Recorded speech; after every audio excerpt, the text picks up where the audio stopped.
আসসালামু আলাইকুম। আজকে আমি কাঁচা আমের বার্মিজ আচার বানানোর জন্য 5টি আম নিয়েছি। আমটাকে কেটে নেব একটু।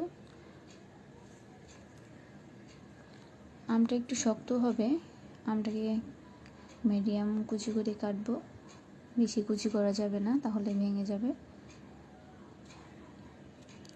আমার আম কুচি করা হয়ে গেছে। আমি এখন আমগুলোকে চিনি সিরকা দিয়ে ভিজিয়ে রাখবো কিছুক্ষণ। আমের পানি ছেড়ে দিলে সেটা কড়াইতে দিয়ে দিব।